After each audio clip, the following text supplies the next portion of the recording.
Hello friends, आज के video में मैं आपके लिए एक और आइसोमेट्रिक लेकर आया हूँ। जिस आइसोमेट्रिक व्यू से हमें orthographic view front side top बनाना है। तो फ्रंट साइड टॉप बनाने से पहले हम इस आइसोमेट्रिक की सारी डायमेंशन को अच्छे से पढ़ लेते हैं। तो देखिए, हम पढ़ना स्टार्ट करेंगे। ये यहाँ से यहाँ तक दिया गया है 70 mm, और ये यहाँ से यहाँ तक 20 mm। तो ये टोटल यहाँ से यहाँ तक है 90 mm। इसी प्रकार इस तरफ देखेंगे हम 15, 20 और ये 15, ये टोटल 50 है। 15, 20, 15 का टोटल। तो हम मान लें इसकी लंबाई है, जो लेंथ है वो हो जा रही है 90 mm। ठीक है। और इस तरफ देखने पे इसकी विड्थ चौड़ाई होगी, वो होगी 50 mm। ठीक है। अब हाइट की बात करें, इसकी हाइट देखते हैं हम। यहाँ से यहाँ तक 20 और ये 25, तो टोटल हो रही है 45, यानी 45 mm ऊंचाई। बाकी डायमेंशन भी देख लेते हैं हम। देखिए, ये 70 mm, 20 mm देख ली। इसमें यहाँ से यहाँ तक 35 mm है, तो ये 35 है, तो ये कितनी बचेगी हमारी 10 mm। 45 टोटल हाइट थी, और ये यहाँ तक 5 एंड 5। ठीक है। पीछे की बात करेंगे, हम देखेंगे टोटल ये चौड़ाई 50 mm है, इसमें से 10 mm यहाँ है, 10 mm यहाँ है, तो ये 20 mm, तो बीच में बचेगी 30 mm। ये भाग हमें 40 mm दिया है, तो इस 90 में से टोटल लेंथ में से 40 कम करेंगे तो ये कितना होगा 50 mm। इस 50 में से यहाँ तक 40 है, तो ये पीछे गैप बचेगा हमें 10 mm। ठीक है। तो ये हमने लगभग सारी डायमेंशन इसकी पढ़ ली है। अब हम इसको बनाना स्टार्ट करते हैं। तो इसको हम बनाएंगे फर्स्ट एंगल प्रोजेक्शन में। तो जैसा कि आपको पता है, फर्स्ट एंगल प्रोजेक्शन में दाएं से दिखने वाले भाग को बाईं तरफ, बाएं से दिखने वाले भाग को दाईं तरफ, और ऊपर से दिखने वाले भाग को नीचे की ओर बनाया जाता है। तो चूंकि ये हमारा लेंथ ज्यादा है, इसलिए इसे हम फ्रंट मानेंगे। ठीक है। और ये वाला व्यू हमारा ये रहेगा साइड। तो फ्रंट व्यू की बात करें, ये राइट साइड में दिया है, तो राइट साइड में दिया है तो इसे कहाँ बनाएंगे, लेफ्ट साइड में। और इसकी बेसिक लाइन ये दी गई है हमें, पॉइंट्स कितना है 90 mm। तो ये बेसिक लाइन 90 mm हमने निशान ले लिया है। इस बार हम पूरी बेसिक लाइन नहीं खींच रहे हैं, क्योंकि ये केवल 70 है, उसके बाद ये 20 का गैप है। तो चलिए हम यहाँ पे 70 mm की ये लाइन खींच लेते हैं। ये 70 mm लाइन खींचने के बाद देखिए, मैं बताता हूँ आपको, यहाँ से ये 35 mm है, और यहाँ से ये 25 mm ऊपर गई है। तो देखिए, इसी प्रकार अब हम यहाँ से ये 35 mm ये हमने ले ली, और इस कॉर्नर से कितने ऊपर लेना है हमें 25 mm। तो देखिए, यहाँ से हमने ये 25 mm ऊपर ले ली। इसको लेने के बाद में ये इस तरफ बाहर आई है 20 mm, और फिर ऊपर 20 mm, यानी यहाँ से हमें इस तरफ जाना है केवल 20 mm। और ये 20 mm आने के बाद में हमें फिर 20 mm ही ऊपर की ओर, ये देखिए ये 20 mm हमें ऊपर की ओर जाना है, तो यहाँ से हमने 20 mm ये ले लिया। इसके बाद ये इस तरफ कितनी है, ये देखिए 40 mm। तो इसको हम स्केल को अच्छे से रख लेंगे, और रखने के बाद में यहाँ से यहाँ तक ये हमें 40 mm। ठीक है। 40 mm ये लेने के बाद में फिर ये डाउन कितनी आई है, फ्रंट में केवल यही भाग दिखेगा ब्लू कलर की लाइंस वाला, मैं आपको बता दूं। तो यहाँ से डाउन कितनी है 10 mm। ठीक है। तो हम यहाँ से इसको नीचे की ओर 10 mm डाउन कर देंगे। ठीक है। उसके बाद ये सीधी इस कॉर्नर पे मिल गई है 50 mm। तो देखिए, ये यहाँ से यहाँ तक ये हमारी 50 mm हो रही है, और ये सीधी लाइन हमने यहाँ से यहाँ मिला दी। ये हमारा फ्रंट व्यू का दिखने वाला भाग कंप्लीट हो गया है। लेकिन मैं आपको बता दूं, फ्रंट व्यू में यहाँ से देखने पर ये वाला भाग नहीं दिख रहा, यहाँ से देखने पर ये वाला भाग नहीं दिख रहा। तो ये दोनों भागों के लिए हमें हिडन लाइन लेनी होगी।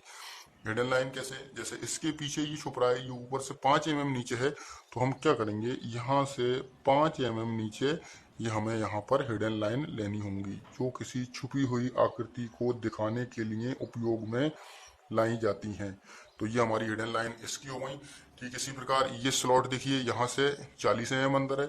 ठीक है। तो हम यहाँ निशान ले लेंगे, यहाँ से 40 mm पे, और 40 mm इस तरफ लेने के बाद ये हमारी यहाँ पर भी हिडन लाइन आएंगी। इससे ये पता चलेगा कि इस आकृति के पीछे कोई शेप छुप रहा है। तो ये देखिए, ये दोनों की हिडन लाइन हो गई। ये हमारा फ्रंट व्यू कंप्लीट। अब बात करेंगे साइड व्यू की। तो साइड व्यू के लिए हमारी विड्थ है 50, तो बेसिक लाइन हम कितनी लेंगे 50 mm। देखिए, यहाँ से हमने ये यहाँ तक 50 mm की बेसिक लाइन ले ली। चूंकि हाइट की बात करेंगे, तो फ्रंट और साइड दोनों की हाइट समान होती है।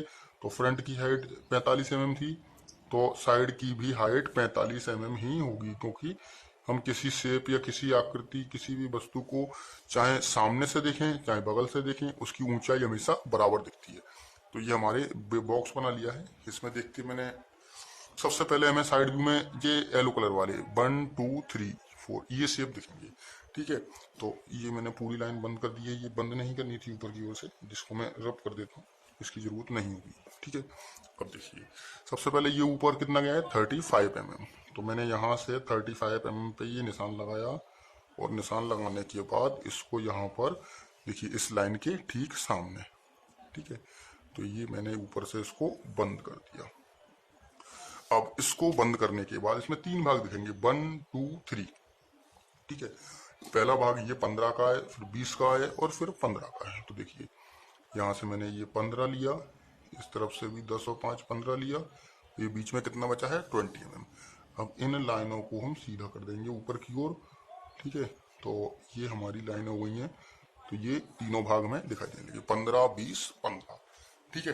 इसके बाद हमें ये ऊपर का यू शेप और दिखाई देगा साइड व्यू में। तो इसके लिए देखिए इस कॉर्नर से 10 mm और इस कॉर्नर से 10 mm, मतलब दोनों ही कॉर्नर से हमें 10-10 mm अंदर की ओर आना है। देखिए यहाँ से मैंने ये 10 mm लिया और यहाँ से ये 10 mm लिया, ठीक है।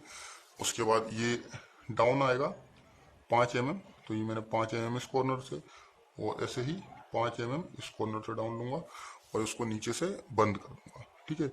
इसे हम बंद कर देंगे। ये वो स्लॉट है जो साइड में दिख रहा है, फ्रंट में ही दिख रहा था, तो इसकी हमने हिडन यहाँ ली थी, ठीक है। तो ये हमारा साइड व्यू भी कंप्लीट है, ठीक है।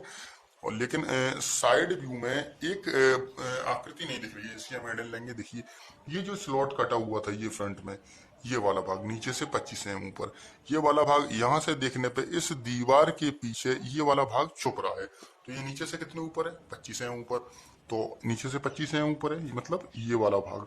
तो इस भाग के ठीक सामने हम यहाँ पर हिडन लाइन बनाएंगे, ठीक है।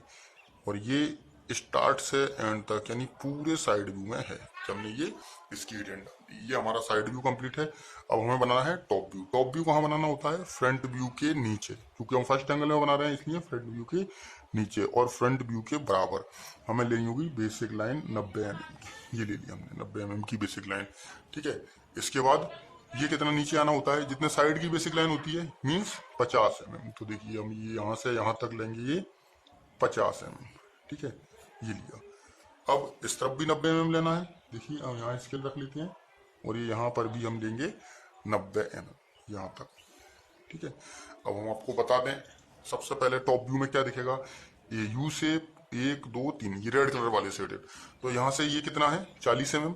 तो सबसे पहले हम क्या करेंगे, यहाँ से 40 mm दूर, मतलब इसके सामने, ये 40 था हमारा, इसके सामने यहाँ से 40 mm पर ये लाइन खींच लेंगे और इसमें ये तीनों पार्ट दिख जाएंगे, ये 10, ये 10 और बीच वाला 30।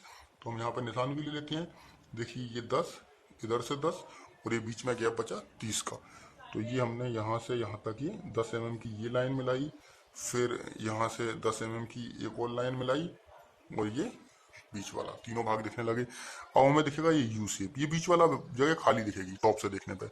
तो ये कितना आया यहाँ से 15 mm और ये भी यहाँ से 15 mm। उसके बाद ये 40 mm अंदर गए। तो देखिए हम यहाँ पर स्केल रख लेते हैं और इनको 15-15 mm दोनों ओर से अंदर ले आएंगे। यहाँ से मैं ले आया हूँ 15 mm और यहाँ से भी ये 15 mm, ये दोनों मैंने लाइन खींच ली। और ये इस तरफ 40 mm यानी यहाँ तक, ये यहाँ तक अंदर आना है इनको, ठीक है। तो इसको हम अंदर ले आते हैं इस लाइन के सामने,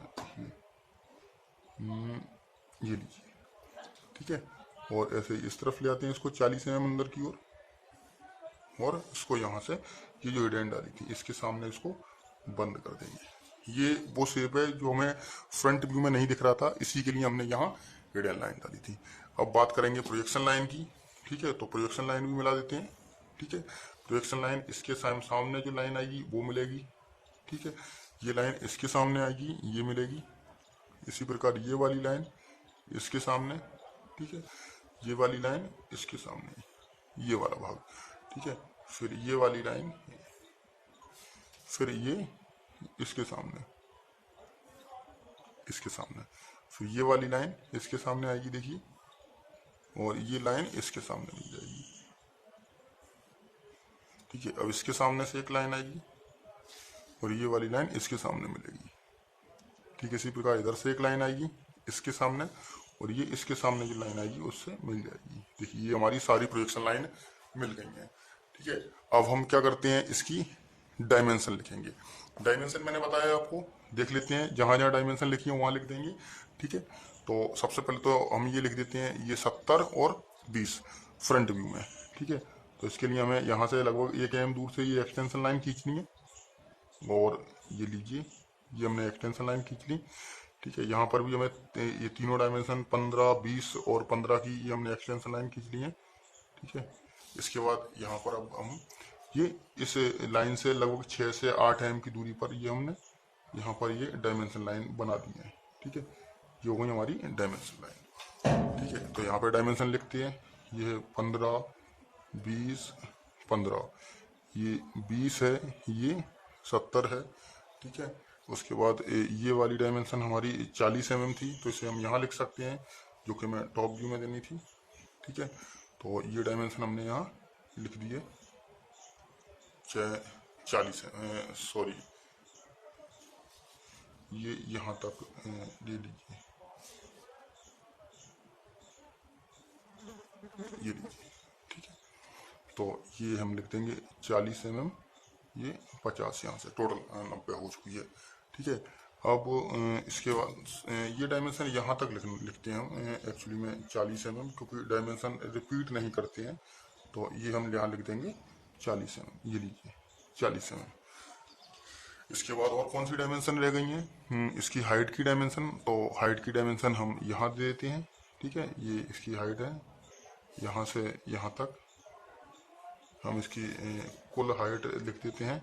कुल हाइट है हमारे पास 55 mm, तो हम इसकी 55 mm, सॉरी 45 mm ये हमने हाइट लिख दी, ये लिखी हुई है हाइट 45 mm। ठीक है, तो ये हम लिख देते हैं यहाँ पे, ये 45 mm। ठीक है, उसके बाद ये ऊपर वाली हाइट लिख देते हैं, ये हमारी है 20 mm, तो ये हम यहाँ पे 20 mm ये लिख देते हैं। ठीक है, ये 20 है तो ये 25 बची। इसके बाद और कौन सी डायमेंशन रह गई हैं हमारी, ये डायमेंशन देखिए 10, 10, तो ये वाली डायमेंशन भी हम यहाँ लिख देते हैं।